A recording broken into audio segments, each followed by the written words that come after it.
با عرض سلام و به احترام بی‌نهایت به یکایک شما بیننده های بسیار ارجمند، برنامه تاجنامه هست. از سلسله برنامه هاست، چون تاجنامه خود یک مجموعه سلسله بزرگ هست و این مجموعه سهم ملت ما را در مسیر تمدن عمومی بشری نشان می‌دهد. ملت ما در همه سمت‌های فعالیت مادی و معنوی جهان نقش خود را گذاشته است، چه در ریاضیات، چه در گیاهشناسی، چه در جهانشناسی، چه در انسانشناسی. و مهمترین چیزی که برای ما اهمیت همیشه داشته است و هرگز از ما کاسته نشده است و همیشه رو به افزایش بوده است، این تمدن انسانسازی فرهنگ ملت آریانی تاجیکی ما بوده است. و در این مسیر باختر همچون وطنی تاریخی ما، باختر که امروز یک قسمت مهمی آن در جغرافیای سیاسی کشور عزیز ما به سر میبرد، آباد کاری میکند، نقش علاهیده خود را داشته است. در این سلسله ما دو جلد بزرگ به نشر رساندیم با عنوان باختر و قاعده انصاف است که بگوییم که ایده این دو جلد باختر از استاد محترم ما نظرزاده است، پروفسور، اعضا کرسپاندنت اکادمی فنهای تاجیکستان و شخصا در نظر من یکی از بهترین زبانشناس های امروزی تاجیکی در میدان جستجوی زبان همیشه در کوشش هستند و نتیجه خوب را ما از مهنت این کس میبینیم. من استاد این علم را همیشه یک علمی بسیار مشکل میدانستم، یک علمی بسیار مرکب میدانستم و شاید همین جا باشد عرض کنم که من چند پاپکه های دارم که از گازیته ها و ژورنال ها و دستنویس ها جمع میکنم برای بعضی کارهای خودم و یک وقتی که ورق میگرداندم یک پاره از روزنامه بریده مانده بودم که این مقاله شما بود در باره تاریخ زبانی باختری و این چیزها. و این دو جلد که امروز در دست خواننده ها هست و استقبال گرم یافته است، با تشبث استاد نظرزاده آغاز شد و به انجام رسید و به نشر رسید. و اکنون در مهمانی داریم خود استاد را. استاد بسیار خوش آمدید. خواهش میکنم که این عقیده خود را یک دفعه دیگر شرح بدهید و در اطراف این نشری که ما کردیم، عموما در اطراف تمدن باختر قدیم امروزه چند چیزی گفته باشید. تشکر زیاد. من بیشتر به سرچشمه های زبانشناسی تکیه میکنم، زیرا تحقیق زبان باختری یکی از مسئله های بسیار مهمی زبانشناسی تاجیک است. اصلا باختر این گهواره تمدن آریایی است.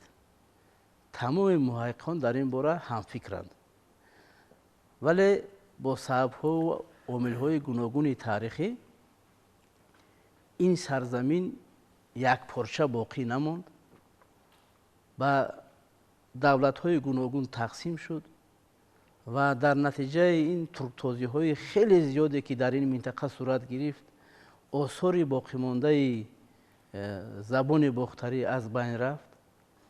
از طرف دیگر با پیدا شدن حکومت شوروی در یک منطقه بسیار وسیع که یک قسمی باختر به آن داخل می شد و افغانستان در این منطقه کار طور صورت گرفت که باختر از لحاظ زبانشناسی، حتی از لحاظ تاریخی нисбатан ноомӯхта монд. бинобар ҳамин вақте ки тоҷикистон истиқлолият ба даст овард ва шароити бисёр мусоид дар бораи таҳқиқи ин масъалаҳо пайдо шуд, яке аз масъалаҳои бисёр умдае ки дар назди ҳам забоншиносон, ҳам таърихшиносон ва ҳам дигар муҳаққиқон истодааст, ин масъалаи омӯзиши ҳамаҷонибаи бохтар аст. бинобар ҳамин вақте ки ман ин мавзӯъро пешниҳод кардам, ман ҳамин фикрро доштам ки аввал аз ҳамин бохтар шурӯъ кунем, чунки бохтар ватани мо ҳаст, яъне ватани мардуми тоҷик аст. мардуми тоҷик бархоста аз минтақаи бохтар ҳастанд. барои ҳамин ин мавзӯъро мо дар навбати аввал гирифтем, вале ман фикр мекунам ки маркази тоҷикшиносӣ, ман огоҳӣ дорам ки аллакай дар бораи суғд боз як минтақаи масалан тамаддунии бисёр муҳими мардуми тоҷик корҳое анҷом гирифтааст. ман боварӣ дорам ки ин масъала оҳиста оҳиста васеъ мешавад. яъне мо тоҷикон марказҳои гуногуни тамаддунӣ дорем. фарз кардем яке аз марказҳои асосии тамаддунии мо марв буд ки имрӯз аз байн рафтааст. дариқ. бале, бале. омӯхтани марв боз ҳам як асосе мешавад барои муайян кардани этногенези халқи тоҷик, миллати тоҷик. чунки мо шумо медонем ки агар мо таърихи фарҳангиву забонии мардуми эрони таборро ба се қисм тақсим карда омӯзем, дар даврони бостонӣ мо аз бохтар қариб ки иттилои дар даст надорем. фақат дар солҳои охир бо кӯшиши бисёр хуби устоди гиромиқадри мо Юсуфшоҳи Ёқубшоҳ масъалаҳои давлатҳои кайониву инҳо омӯхта шуд ва он чӣ ки мукаммал набуд, мо дар ҳамин китоби бохтар дидем ки ҳамун асарҳои он кас оварда шудааст ва як бахши муҳими таърихи моро дар ин ҷо нишон медиҳад ё ки инъикос мекунад ё ки пажӯҳӣ шудааст. ман барои чӣ инро мегӯям? агар мо ба авесто назар афканем, дар авесто 16 кишвари ориёи табор номбар мешавад ва яке аз онҳо балхи бомӣ аст. ман таътулавзӣ намегӯям, тақрибан мегӯям бомӣ яъне баланд, бомӣ яъне саргаҳ. бомдод, дар калимаи бомдод ҳамон бом боқӣ мондааст. бинед, яъне балхи бомӣ, ин балхи бо парчамҳои афрошта. яъне бибинед ки ин решаи калимаи уммулқуро, решаи калимаи модари шаҳрҳо аз куҷо сар мешавад? аз балхи бомӣ. яъне оғози тамаддун, оғози шаҳрсозӣ. худи ҳазоршаҳру худи масалан ин номҳое ки дар давраи пешин ки мегуфтанд, ин ном ба ҳамин минтақаи балхи бостон сидқ мекунад. бинобар ин вақте ки мегӯяд дар авесто ки бо парчамҳои афрошта, яъне таъкид мекунад ки балх, бохтар маркази тамаддуни ориёӣ будааст. барои чӣ? худи истилоҳи парчамҳои афрошта бибинед чӣ қадар бозгӯй мекунад. бале, бинед барои чӣ? вақте ки ориёиҳо дар ин минтақа рушд кардану тамаддуни худро сохтанд, пойтахти аввалини онҳо дар ин минтақа шаҳри Балх буд. шумо медонед ки Зардушт ҳам аввалин шахсеро ки ба дини худ гаравонд, яъне дини ӯро қабул кард, подшоҳи бохтар буд ки он подшоҳи бохтар дини зардуштиро қабул кард. барои Зардушт мақбараву оташкада сохт. оташкадаи навбаҳор ки мо имрӯз албатта боқӣ намондааст. биед оташкадаи навбаҳор дар тамоми муддати таърихи мардуми тоҷик ба як ном мондааст, яъне оташкадаи навбаҳор. ҳолон ки оташкадаҳои дигаре мо доштем ки онҳо бо номҳои гуногун вуҷуд доштанд, яъне бо номҳое вуҷуд доштанд ки номи тоҷикӣ набуд. масалан Озаргушаст масалан фарз кардем, Озархӯра масалан фарз кардем. бинед, як шакле ки андаке ба фаҳмиши мардумони имрӯзаи тоҷик андаке душворӣ меорад. ҳолон ки вожаи навбаҳор оташкадаи марказии дини зардуштӣ барои ҳама фаҳмо аст. барои ҳама фаҳмо аст. барои ҳама фаҳмо аст. ва худи зардушт ҳам дар ҳамин балх ба хок супурда шудааст.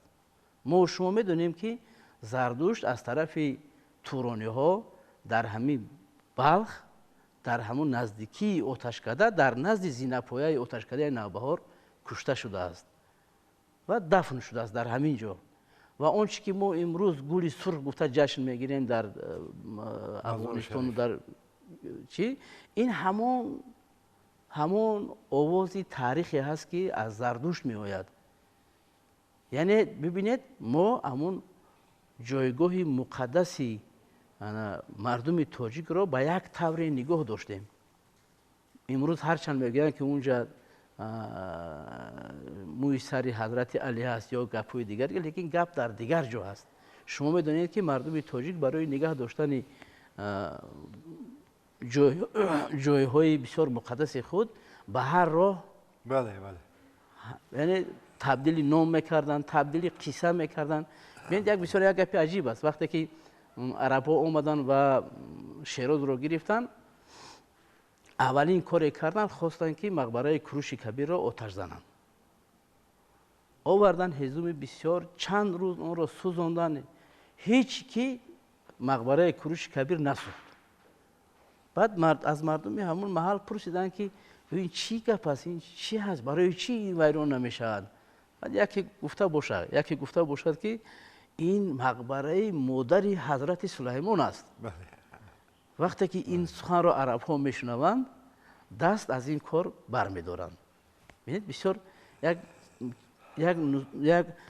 нуқтаи бисёр муҳиме ки мардуми тоҷик дар ҳама давру замон ба як тавре ҷойҳои муқаддаси худро нигоҳ медоштанд. мо инро дар таърихи имрӯзаи тоҷикистон ҳам мебинем. дар ҳамин минтақаи тоҷикистон ҳам бисёр ҷойҳое ҳастанд ки номҳои дигар доранд, вале дар он ҷо аслан шахсиятҳои дигар хобанд. воқеан таърихе ки нисбат ба миллати мо, нисбат ба тамаддуни мо бисёр бераҳм будааст, гӯем агар воҳимаам намешавад. ва дар баробари ин бераҳмию, дар баробари ин тохтҳо ва тозҳо тадбирҷӯии миллати моро ба ҳайрат меорад. ва ҳамин саргузашти оташкадаи навбаҳор як намунаи барҷаста ҳақиқатан мешавад. аз он нуқтаи назар ки худи ҳамин ҷашни наврӯз як намоди безавол будани андешаи миллат аст. агар фарз кардем ки барои тамаддуни араб, сиёсати араб фарз кардем ки ҷашни наврӯз мақбул набуд, уна дар ҳар ҷо ба ҳар гунае ранги дигар доданд, ба ҳақ ба ҷониби шумост, таъбири дигар доданд ва зинда нигоҳ доштанд. ва ин шигифтро бубинед ки дар паноҳи ҷашни наврӯз, дар паноҳи баракати наврӯз, он нишонае аз оташкадаи навбаҳор боқӣ мондааст. ва дар идомаи суҳбат маъзарат, ман мехоҳам ба марв баргардам.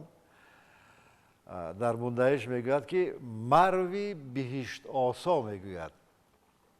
ва вақте марвро тасвир мекунад, ҳунари тасвиру боғҳову қасрҳо як таъсир мемонад барои хонанда ва он гармӣ, он муҳаббате ки дар ин суханҳо нисбат ба марв меояд, таъсири комилан дигар дар хонанда мемонад. ки бигӯем ки яъне як шаҳре будааст ки дар як даврае он мартабаву мақомеро барои миллати мо доштааст ки як замони бухоро доштааст, як замони балх доштааст ва монанди инҳо. ва тахминан маъзарат мехоҳам, ва тахминан чанд рӯз пештар буд ки ман ба андеша рафтам ки бибинед ки чӣ гуна ملت در نهاد خود، در بطن خود، در اندیشه خود ارزش های مقدس خود را نگاه می دارد. ما امروز در موسیقی ژانر داریم، ژانری مورگی. بله.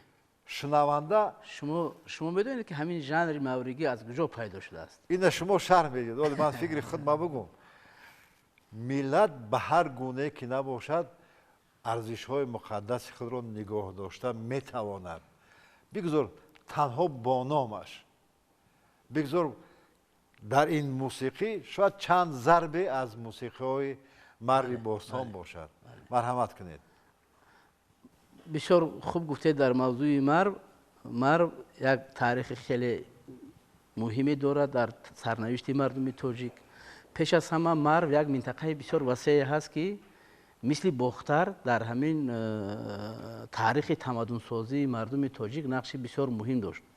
ما و شما از تاریخ میدونیم که مرو پیوندگری مردمان ایرانی های شرقی و غربی بود. یعنی مرو در یک جای موقع داشت که از مرو نقطه استراتژی بود. بله. اگر شما حتی عرب ها هم که آمدن مرو رو مرکزی خلافت، مرکزی چی میگن، یعنی که مرکزی همون خراسان انتخاب کردن.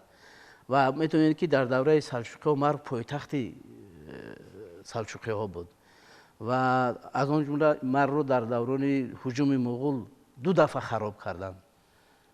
این قدر کشتاری که در مرو صورت گرفت، بفکریم که بغیر از اصفهان دیگر در یگان جای دیگر صورت نگرفته است. یعنی که اگر هجوم مغول را همچون گنوسید خلق تاجیک اگر تصور کنیم، مرو یک سلسله بسیار مهم همین گنوسید است. بنابراین مرو در زیر دست ترکتازی ها خراب گردید. شما میدونید که مرو یک منطقه بسیار سرسبز بود تا عصر 18.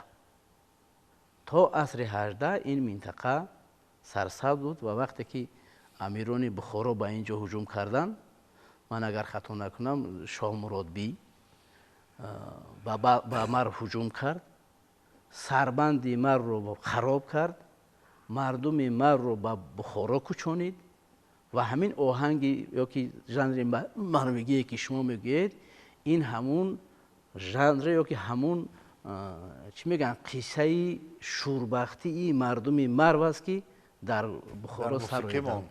بله، در بخارا سرویدند.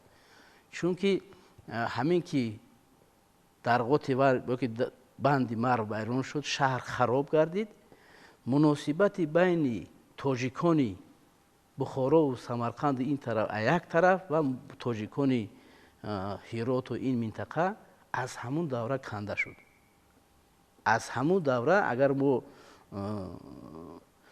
ترک تازی ها رو جنبش کنیم، یک نقطه بسیار مهمی فاجعه ترک تازی ها همین ویران کردن منطقه مرو است. یعنی این یک تنها یک شهر نبود. بله. این یک منطقه بسیار وسیع بود که برای متحد سازی مردم تاجیک خیلی نقش مهم داشت. در تاریخ ها می نویسند که وقتی که شاه مراد به این شهر رو خراب میکند، مردم رو میکشاند، بعد ترکمن های تکه و با یک قبیله دیگر آمده در مرو ساکن میشوند و مرو وظیفه تمدنی خود رو از دست میدهد. مواد زیاد پیدا کردیم که در جلد سوخت، اینکه منطقه سوخت داخل میشد مرو، در اونجا می رود و مرو به منطقه سوق داخل نمی شود. مرو علاهیده هست. بله. ما در مورد باختر وقتی با این جلد ها را آماده کردیم، یک دفعه دیگر افتخارات واقعی ما رو فرا میگیرد. وقتی ما صحیفه میگردونیم میبینیم که تخت سنگین چیست، میبینیم که هولبوک چیست، میبینیم که منکه که اگر خراب شده است باز هم قصه های از سرگذشتی ملت با شرفی ما میکند و ما میبینیم که миллати мо дар ин сарзамини имрӯзе ки мо бохтар номгузорӣ кардем ва инҳо ҳама бо далелу ҳуҷҷат меоянд дар ин ду ҷилд чӣ корҳои ободкориҳое карданд ки дар тӯли таърих назир надорад. Аз он ҷумла он канали ваҳш ки он канала устод миршакар достон карданд, Бруно Ясенский роман карданд. дар хати ҳамин канали калони вахше ки имрӯз тақрибан ба гумонам як қисмати зиёди водии вахшро обшор мекунад, аз сарбанд сар мешавад, аз Калинобод оли имрӯза сар мешавад. мо дар ин китоб ҳуҷҷатҳое овардем ва нишон додем ки дар масири ин хат ҳамин гуна як ҷӯе будааст дар асри панҷ. яъне аз ҳунари мелиоратсияи миллати мо, аз ҳунари кишоварзии миллати мо ин достонҳо. бигзарем аз заргариву аз шаҳрсозиву аз меъмориву аз чизҳои дигар, аз ин ҳунарҳои нахустине ки барои инсон зарур ҳастанд, яъне хонагӣ кардани ҳайвони ваҳшӣ, обод кардани заминҳо ва дар авастҳо гаштао баргашта гуфта мешавад ки ин заминҳои бикро сарсабз бикун ин амри ва монанди инҳо. албатта минтақаи вахш таърихи хеле қадимӣ дорад. он шакле ки баъд канал канданду обод карданд, ин албатта баъди харобиҳои чандин асраи даруни пеш буд. шумо медонед ки дар давраи кушониёни кабир ин минтақа бисёр як минтақаи обод буд. хуб як намуна аз ҳамун ҳайкали будое ки дар ҳамун пайдо шуд худ ҳамин гувоҳи ҳамин мавзӯъ аст. яъне мардуми тоҷик ҳамавақт ободкор буд. ин худи буд дар тамаддуни буддоиён назир надорад. бале ин сабаб дорад. вақте ки кушониён ҳиндустонро тасхир карданд, қисмати бештари ҳиндустон моли кушониҳо шуд, оҳиста оҳиста дини будоӣ ба ин минтақа ворид гардид ва ҳатто даврае буд ки оташкадаи навбаҳор ҳам як масалан пеш аз омадани арабҳо сайёҳони чинӣ вақте ки ба ин минтақа меоянд, аллакай оташкадаи навбаҳор як маркази як маъбади будоӣ буд. бинед дар ин минтақа дар ҳамон вақт, лекин дар як бисёр як муддати кӯтоҳ, яъне ҳам бо дини зардуштӣ дини будоӣ ҳамҷаворӣ мекард, ҳамсоягӣ мекард. дар ҳамун давра ман фикр мекунам ки давраи беҳад нашъунамои давраи бисёр пурвусъати тараққии ин минтақа аз ҳамун давра оғоз гардида буд.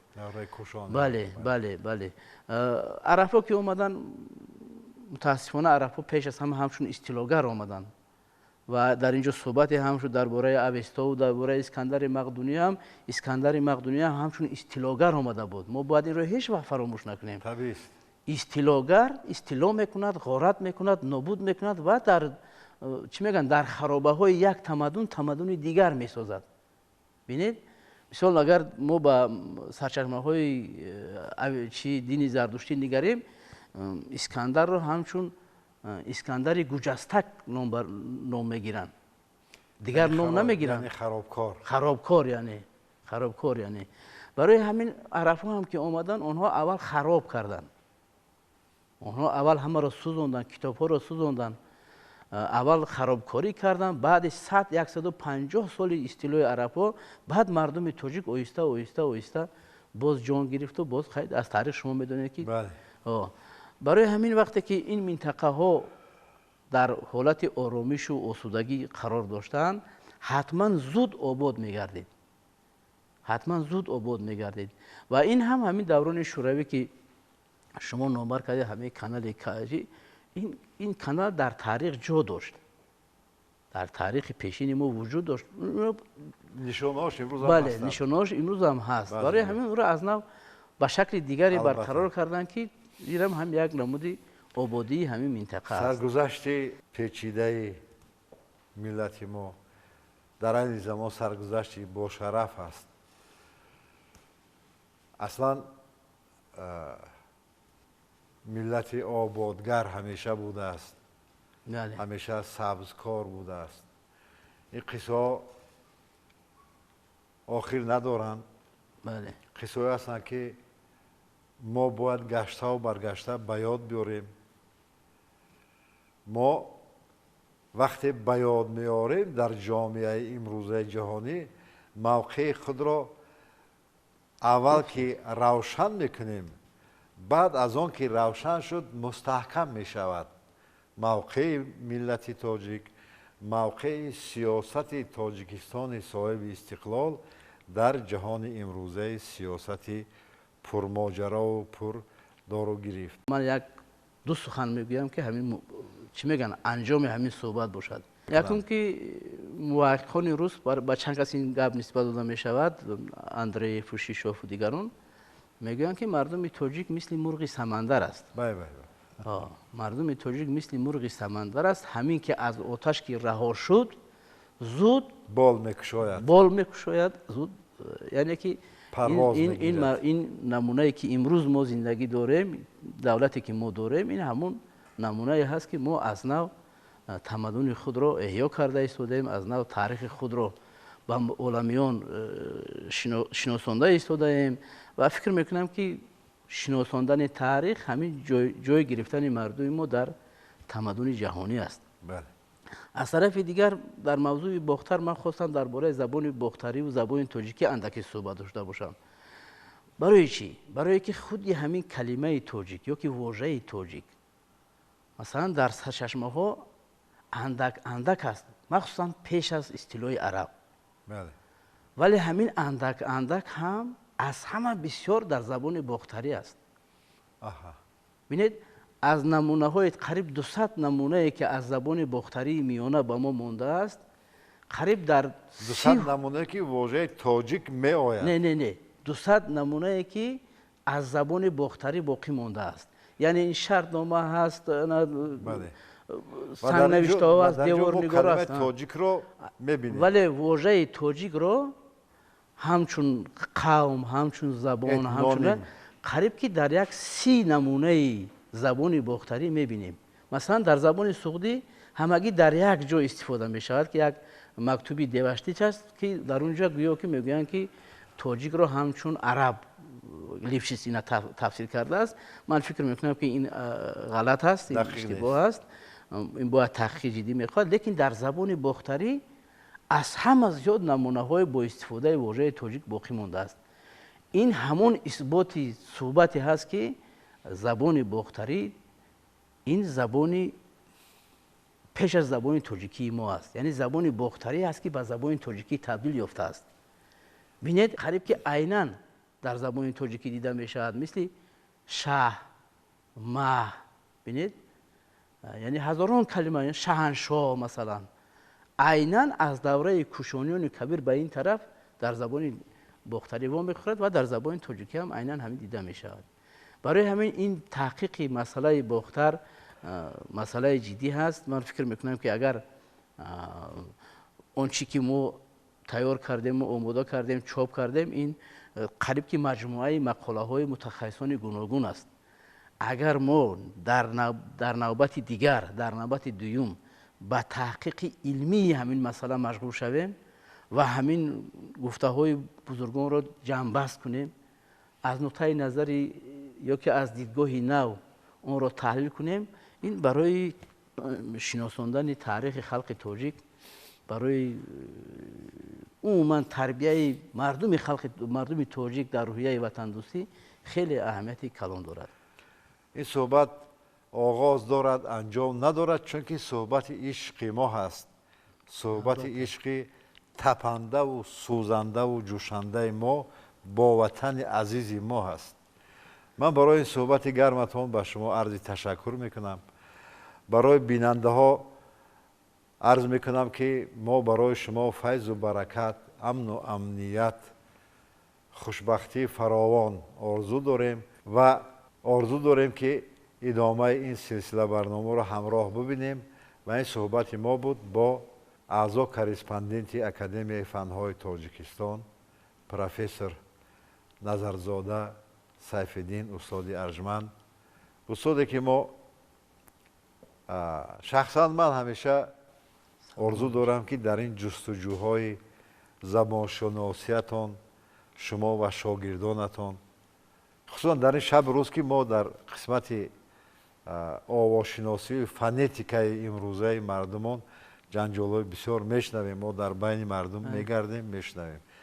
در این جاده برای شما برار میخواهیم و صحبت ما بود در موضوع باختر عزیز، باختر تاریخی ما و باختر امروزه ما که ای باختر همیشه سبز باشی، خندان باشی، خوشبخت باشی در فضای استقلالیت.